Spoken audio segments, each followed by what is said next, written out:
मैं भारत को भारतीयता की मान्यता के आधार पर फिर से खड़ा करना चाहता हूं, उस काम में लगा हूं। तो नमस्कार दोस्तों, आज हम बात करने वाले भारतीय संविधान के पूरी की पूरी निचोड़। आप ये मत देखिए कि मेरे बैकग्राउंड में पीछे में क्या है, क्योंकि मैं अकेले जगह पे आया हूँ। यहाँ पे अक्सर सांप निकला करते हैं, ठीक ना। तो ताकि यहाँ पे कोई आदमी नहीं आता इसीलिए, और मैं आता हूँ। तो चलिए, ये सब नहीं देखना है। अब हम बात करते हैं वीडियो के टॉपिक कि भारतीय संविधान कैसे बना, इसमें क्या क्या प्रोसेस लगी, कितने काम हुए, और इसमें क्यों हमारे जो भारतीय संविधान के जनक, या फिर आप बोलते हैं कि भारतीय संविधान का पिता डॉक्टर भीमराव अंबेडकर, उन्होंने क्यों कहा कि अगर मुझे राइट मिले, मुझे अधिकार मिले, तो मैं सबसे पहले इस संविधान को फाड़ के फेंक दूंगा या जला दूंगा। क्यों कहा, इसमें क्या प्रोसेस आई, ठीक ना। तो आइए शुरू करते हैं। और किस एक्ट के तहत यह संविधान बना, मैं बता रहा हूँ। आप चाहे आईएएस की तैयारी कर रहे हो, चाहे यूपीएससी के किसी भी एग्जाम का, चाहे आप स्टेट सिविल सर्विस कोई भी एग्जाम हो, चाहे कुछ भी हो, पूरी की पूरी बात आप सुन के जाइए। मैं बता रहा हूँ, संविधान के बारे में एकदम निचोड़ लेके जाएंगे आप। भले ही मैं देखने में ऐसा लगता हूँ, लेकिन बातें सुनिए। अब देखिए, संविधान जब हमारा देश आज़ाद होने ही वाला था, यानी कि 1946 में, उसी समय इंग्लैंड सरकार यानी कि ब्रिटिश सरकार ने एक एक्ट पारित किया, जिसे नाम दिया गया cabinet mission act. Cabinet mission act के तहत भारतीय संविधान का चुनाव होना था। कि हम, अंग्रेजों ने बोला कि हम तो आपके देश को आज़ाद कर देंगे, लेकिन इसके लिए आपको एक संविधान बनाना होगा, और वह संविधान इस एक्ट के तहत बनाया जाएगा, कैबिनेट मिशन एक्ट। उस एक्ट का नाम था कैबिनेट मिशन एक्ट, ठीक। और इस एक्ट को पारित किया गया था 1946 में। महीना था जुलाई का, जुलाई 1946। उस समय कहा गया कि आपको एक कमेटी तैयार करना होगा भारतीय संविधान के लिए, उसे ही संविधान सभा नाम दिया गया। इस सभा में बोला गया है को 389 सदस्य होंगे। कितने सदस्य? 389, 389 इतने सदस्यों की संख्या रखी जाएगी इस बैठक में। इसे ही संविधान सभा नाम दिया गया। 389 सदस्यों के समूहों को संविधान सभा का नाम दिया गया। इसके लिए चुनाव कराया जाना था। कब कराया जाना था? तो जुलाई 1946 में। इस चुनाव की दो शर्तें रखी गई। चुनाव की दो शर्तें रखेंगी कि कौन कौन व्यक्ति खड़ा हो सकता है इस चुनाव में। तो इस चुनाव में वही व्यक्ति खड़ा हो सकता है, पहला, जिस व्यक्ति को कम से कम 10 लाख लोग अपना प्रतिनिधित्व चुनते हों या समझते हों। 10 लाख लोग, यानी कि शॉर्ट में समझिए कि 10 लाख लोग उस व्यक्ति को सपोर्ट करते हों, ठीक, पहला। दूसरी शर्त क्या रखी गई? दूसरी शर्त ये रखी गई कि इसमें कोई भी व्यक्ति चुनाव के आधार पर खड़ा नहीं हो सकता, यानी कि वयस्क मताधिकार, वोट के आधार पर व्यक्ति को नहीं चुना जाएगा। यह अधिकार दिया गया प्रांतों के विधानमंडल, यानी राज्यों के विधानमंडल को यह अधिकार दिया गया, ठीक, चुनाव का। ये चीज़ तो हो गई। अब चुनाव होना शुरू हुआ, और चुनाव सभी सीटों के लिए नहीं हुई। कुल 389 सीटें थे, उसमें 389 सीटों के चुनाव नहीं हुई। उसमें कुल चुनाव हुए आपके 296 सीटों की, सॉरी माफ़ कीजिए, 294 सीटों की चुनाव हुई। 294 सीटों की चुनाव, 94, 95, 96, 97, नहीं 296, हाँ माफ़ कीजिए। देखिए, मैं थोड़ा लिख के नहीं लाया हूँ, इसलिए हिचक हो रही है। 296 सीटों की चुनाव हुई। 296 सीटों की चुनाव हुई। अब बोलिएगा आप कि बाकी सीटें क्या हो गई? तो बाकी जो सीटें बची ना, 93 सीटें, वो 93 सीटें रख दी गई थी राज्यों के, रियासतों के लिए। उस समय रजवाड़े हुआ करते थे, रियासत, राजा के रजवाड़े हुआ करते थे ना, बस उन्हीं के लिए वो फिक्स कर दी गई थी कि ये इन रजवाड़ों के लिए 93 सीटें फिक्स हैं। इन सभी को मिला दें, अगर 93 सीटें आरक्षित जो रजवाड़ों के लिए रखे गए थे, राजाओं के लिए, ठीक, उस समय के राजा, उनके लिए 93 सीटें, और हमारे इधर चुनाव हुआ है 296 सीटों का। 296 सीटों का चुनाव हुआ। अगर इन दोनों का आप मिला देंगे तो आपका बनता है 389 सीटें। इन 389 सीटों का हो गया। नवंबर तक सारा चुनाव हो गया, सभी व्यक्ति चुने गए, ठीक। और मुख्य व्यक्ति थे, लगभग सभी पावरफुल व्यक्ति थे, क्योंकि 10 लाख एक प्रतिनिधित्व, समझ रहे हैं। ये चुनाव हो गया। दिसंबर में अब बैठक होने शुरू हो गई। दिसंबर 1946 में बैठक होनी शुरू हो गई। पहली बैठक हुई 9 दिसंबर को। 9 दिसंबर 1946 को संविधान सभा की पहली बैठक हुई। और यह बैठक जो हो रही थी ना, अभी का जो संसद भवन है, जिसे 1921 में बनाया गया था, कौन अंग्रेज बनाया था मुझे उतना तो याद नहीं, लेकिन 1921 में बनाया गया था अंग्रेजों द्वारा, ठीक। उसी संसद भवन में बैठक हुई, जो अभी संसद 50 के नोट पे होता है ना, संसद भवन, बस वही संसद भवन में बैठक होनी शुरू हो गई। 9 दिसंबर को पहली बैठक हुई। इसी बैठक में 9 दिसंबर के पहली बैठक में सबसे पहला काम किया गया कि संविधान सभा का एक अध्यक्ष चुना गया, और कैसा अध्यक्ष? अस्थाई, अस्थाई यानी उसे बदला जाना था, इसलिए संविधान सभा का अध्यक्ष चुना गया डॉक्टर सच्चिदानंद सिन्हा को। डॉक्टर सच्चिदानंद सिन्हा को इस सभा का अस्थायी अध्यक्ष चुना गया, अस्थाई नहीं, अस्थायी तौर पे नहीं, ठीक, केवल कुछ समय के लिए। अगली बैठक हुई 2 दिन बाद, यानी कि 11 दिसंबर को। 11 दिसंबर को बैठक हुई इस सभा में। अब चुना गया, दूसरी काम क्या हुई कि इस सभा में चुना गया अस्थाई अध्यक्ष। अस्थाई अध्यक्ष चुना गया डॉक्टर राजेंद्र प्रसाद जी को, जो हमारे देश के प्रथम राष्ट्रपति थे। प्रथम राष्ट्रपति डॉक्टर राजेंद्र प्रसाद जी को इस सभा का अध्यक्ष चुना गया, अस्थाई अध्यक्ष, ठीक। अब 11 दिसंबर को ये काम हो गया। अब फिर 2 दिन बाद इसकी बैठक हुई, तीसरी बैठक हुई, जिसे आप अधिवेशन बोलते हैं। संविधान सभा का पहला अधिवेशन, दूसरा अधिवेशन, तीसरा अधिवेशन, उसको मैं बोलता हूँ बैठक, ठीक। तीसरी बैठक हुई या तीसरा अधिवेशन हुआ 13 दिसंबर को। 13 दिसंबर 1946 को बैठक हुई। इसमें सबसे पहला काम क्या किया गया? जवाहरलाल नेहरू जी ने, जो देखिए कोई भी व्यक्ति गलत होता है चाहे बुरा होता है, उसके बारे में हमेशा नहीं गौर करना चाहिए, कामों को मैं अभी बताता हूँ कि 13 दिसंबर को बैठक हुआ। जवाहरलाल नेहरू जी ने एक प्रस्ताव पास किया जिससे नाम दिया गया उद्देशिका, ठीक। संविधान सभा के उद्देशिका को प्रस्ताव पास किया जवाहरलाल नेहरू जी ने। अब इसके तहत क्या था कि इसके तहत बताया गया कि संविधान को किस ओर मोड़ देंगे, संविधान का हमारा क्या उद्देश्य होगा। उद्देशिका में इन सब बातों का जिक्र किया गया था विस्तार से। इसी तरह काम चलता गया और सभा की कई प्रकार की जो है आपकी गठने समितियां भी गठित की गई।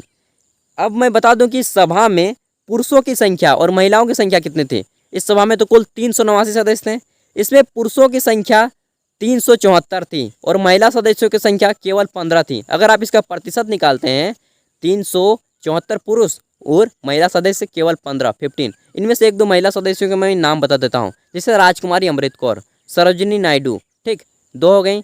तीसरी मैं बता देता हूँ विजय लक्ष्मी पंडित, जो कि पंडित जवाहरलाल नेहरू जी की बहन थी, ठीक ना, और भारत की प्रथम महिला राजदूत भी थी, ये हो गई। उसके बाद और 1-2 हैं, मुझे याद नहीं उतना अच्छा। तो राजकुमारी अमृत कौर, सरोजिनी नायडू, विजय लक्ष्मी पंडित, इसी प्रकार की 15 महिला थी। और अगर इसका प्रतिशत निकालते हैं तो आपका निकलता है 3% या 4% निकलेगा, 3.5%, ठीक ना, यानी 3% ही केवल महिलाएं थी, 97% इस सभा में केवल पुरुष थे। इस सभा में केवल पुरुष थे और हर इलाके से, भारत के हर इलाके से आए हुए थे। तो ये चुनाव हो गया। अब सारा काम चलता रहा और इसी बीच 1946 दिसंबर हुआ। उसके बाद उसी बीच हमारे देश आज़ाद हुआ 15 अगस्त 1947 को। फिर देश के वो सारा काम चलता रहा मंत्री वगैरह में, ठीक। उसके बाद इसी बीच हमारे अगस्त में, यानी कि जब देश आज़ाद हुआ उसके 14 दिन बाद, यानी कि 29 अगस्त 1947 को, 29 अगस्त 29 अगस्त 1947 को एक बहुत बड़ी समिति का गठन किया गया और बहुत प्रमुख समिति थी। इस समिति का नाम दिया गया प्रारूप समिति, इसे आप इंग्लिश में ड्राफ्टिंग कमीशन कहते हैं। इस समिति में कुल 7 सदस्यों को रखा गया। कितना? 7 मेंबर्स, 7 सदस्यों को चुना गया। और इस जो समिति चुना गया, इस समिति का अध्यक्ष चुना गया डॉक्टर भीमराव अंबेडकर जी को। डॉक्टर भीमराव अंबेडकर जी को इस समिति का अध्यक्ष चुना गया। इससे नाम दिया गया प्रारूप समिति और इंग्लिश में इसे ड्राफ्ट कमीशन कहते हैं, ठीक। इसका प्रमुख काम क्या था? इस समिति का, ड्राफ्ट कमीशन का या प्रारूप समिति का, इसका प्रमुख काम दिया गया डॉक्टर भीमराव अंबेडकर जी को कि आप विश्व के विभिन्न संविधानों को पढ़िए, संसार के अनेक देशों के संविधानों को पढ़िए और उनकी अच्छी बातों को आप भारतीय संविधान में ला करके जोड़ दीजिए। बस ये काम दिया गया प्रारूप समिति को, यानी कि ड्राफ्ट तैयार करने दिया गया था संविधान की, ठीक, भीमराव अंबेडकर को। और इसी काम के चलते डॉक्टर भीमराव अंबेडकर जी को, चूंकि वे ड्राफ्ट तैयार किए थे, विभिन्न संविधान को पढ़ें और भारतीय संविधान में उनकी अच्छाइयों को लिखें, इसी कारण भारतीय संविधान का पिता भी कहे जाते हैं डॉक्टर भीमराव अंबेडकर। आज जान लीजिए आप, ठीक, ये बात हो गई। और काम करते करते करते हो गया 26 नवंबर 1949, ठीक, 26 नवंबर 1949 आ गया। उस समय क्या हुआ? 26 नवंबर 1949 को भारतीय संविधान पूरी तरह से तैयार हो गया। 26 नवंबर 1949, इस पूरी प्रक्रिया में लगा हमें कितना समय? 2 वर्ष 11 महीना 18 दिन का समय लगा। और जिस दिन संविधान बनकर तैयार हो गया, यानी कि 26 नवंबर 1949 को, उस दिन संविधान सभा में प्रस्तावना पारित किया गया, ठीक। उसे ही आप पढ़ते हैं ना, हम भारत के लोग संपन्न संप्रभुत्व, ठीक ना, मुझे याद नहीं अच्छी तरह से, और बस वही प्रस्तावना उसी दिन पारित हुआ। और इसे ही प्रस्तावना को, जिसे आप इंग्लिश में प्रेम्बल कहते हैं, ठीक, इस प्रस्तावना को भारतीय संविधान की आत्मा कही गई। क्यों?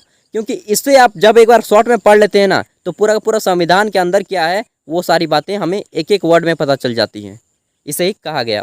उसके बाद हमारा देश में जो है संविधान लागू कब हुआ? तो 26 जनवरी 1950 को, और हम इसे ही गणतंत्र दिवस के रूप में मनाते हैं। अभी मैं आपको तो नहीं बताऊंगा कि स्वतंत्रता का वास्तविक मतलब क्या होता है, वास्तविक अर्थ क्या होता है, लेकिन आप जब जान जाएंगे ना स्वतंत्रता जिसे आप बोलते हैं कि स्वतंत्रता दिवस, वास्तव में हमें अभी स्वतंत्रता पूर्ण रूप से नहीं मिली है। ठीक ना। अब चलिए, ये तो बात हो गई। 26 जनवरी 1950 को भारतीय संविधान लागू हो गया। 2 वर्ष 11 महीना 18 दिन का समय लगा बनाने में। ये सारी चीज़ें हो गई। अब इस संविधान में कुल 395, मूल रूप से सबसे पहले 395 अनुच्छेद, ठीक, 395 अनुच्छेद रखे गए थे, और इसे 8 भागों में बांटा गया। अनुसूचियों की संख्या रखी गई थी 8, अनुच्छेद की संख्या 395 और अनुसूचियों की संख्या 8, ठीक, ये थी। और इसमें पहला संशोधन जो हुआ ना, वो पहला संशोधन ही 1951 में हुआ था। उसी संशोधन में यह पहला काम किया गया कि इसमें और एक अनुसूची जोड़ दी गई, 9 अनुसूची कर दी गई। देखिए दोस्त, इसके लिए क्षमा कीजिएगा क्योंकि बीच बीच में मैं थोड़ा भूल जाता हूँ। तो एक संशोधन हुआ 1951 में, उसके बाद 9 अनुसूचियाँ हो गई, और इससे पहले थी 8 अनुसूची और 395 अनुच्छेद। परंतु अभी इतना संशोधन हुआ कि भारतीय संविधान पता नहीं चलता कि पुराना क्या था और अभी का क्या है। ठीक ना। क्योंकि संविधान वास्तव में, अब हम बात करते हैं कि क्यों कहें भीमराव अम्बेडकर ने जब बन के संविधान तैयार हो गया, उन्होंने कहा कि विश्व का चाहे कोई भी कितना भी संविधान क्यों ना हो, कितना भी बड़ा संविधान क्यों ना हो, भारत का संविधान विश्व का सबसे बड़ा लिखित संविधान है। ठीक ना। उन्होंने ये कहा कि चाहे आप कितना भी बड़ा संविधान बना लीजिए, लेकिन जब तक कोई भी देश के लोग, किसी भी देश के लोग अगर उस संविधान को अमल ना करें ना, चाहे आप कितना भी कठोर संविधान बना दें, फिर भी अगर आप अमल नहीं करता है वहाँ का आदमी, तो कोई भी काम का नहीं है संविधान। और उन्होंने आपत्ति जताई कि इस संविधान से हम भारतवासियों को कभी भला नहीं हो सकता। क्यों? क्योंकि यह संविधान झटपट में, यानी कि जल्दीबाजी में बनाया गया है, जल्दीबाजी में तैयार किया गया है। इस संविधान में भले ही 2 वर्ष 11 महीना 18 दिन का समय लगा हो, लेकिन काम केवल 60 घंटे हुए हैं। संविधान सभा का जो भवन है उसमें केवल 60 घंटे, 60 आवर, 60 घंटे ही काम हुए हैं। That's all. ठीक ना। इस बात को आप शायद नहीं जानते होंगे। चलिए, आप कभी दस्तावेज देखेंगे तो आपको भी पता लग जाएगा। ये चीज़ हो गई। अब इसी कारण डॉक्टर भीमराव अम्बेडकर ने बोले कि इस संविधान से किसी का भला नहीं हो सकता है, क्योंकि यह संविधान जल्दीबाजी में तैयार किया गया है और एक देश से लेकर के, मतलब विभिन्न देशों का एक तरह से खिचड़ी है। अपना भारत की स्थिति, अपनी भारत की परिस्थिति के अनुसार इस संविधान को तैयार नहीं किया गया है। इसी कारण तो आज विद्वान से विद्वान व्यक्ति जो पढ़ा लिखा है, संविधान का एक अनुच्छेद पूछिए या फिर एक अनुसूची पूछिए, नहीं मालूम है। सही बात है। और क्यों मालूम रहेगा जब भारत की वास्तविक चीज़ें ही नहीं हमारे संविधान में लिखी गई हैं, जब मानो तोड़ मड़ोड़ के लिख दिया है संविधान को। ठीक ना। तो वास्तव में ये मेरी आलोचना थी, और अच्छा चीज़ें भी बताऊँ, सब चीज़ें बताएं। अब निष्कर्ष क्या निकलता है कि संविधान चाहे कुछ भी हो, जब तक हम नैतिक मूल्यों को नहीं अपनाएंगे तब तक हमारा देश आगे नहीं बढ़ेगा। वैसे ही आज भूखमरी, गरीबी और बेरोजगारी से तंग कैसा देश है आप सभी को मालूम ही है। ठीक ना। तो फिर मिलते हैं अगली वीडियो के साथ, और ऐसे ही लाता रहूँगा नॉलेजफुल वीडियो आपके लिए। तो अगर चैनल पे पहली बार आए तो सब्सक्राइब कर लीजिएगा, बेल का आइकन को प्रेस कीजिएगा, और हाँ, अन्य दोस्तों को शेयर कीजिएगा। जब भी मैं वीडियो लाता हूँ ना, तो आप थोड़ा उस पर गौर कीजिएगा, चिंतन कीजिएगा, क्योंकि बहुत आशा से आपके लिए बनाता हूँ। धन्यवाद दोस्तों। हम रहें या ना रहें, हमारा ये भारत रहना चाहिए। तो आइए साथ मिलकर बोलते हैं, जय हिंद, जय भारत, वंदे मातरम।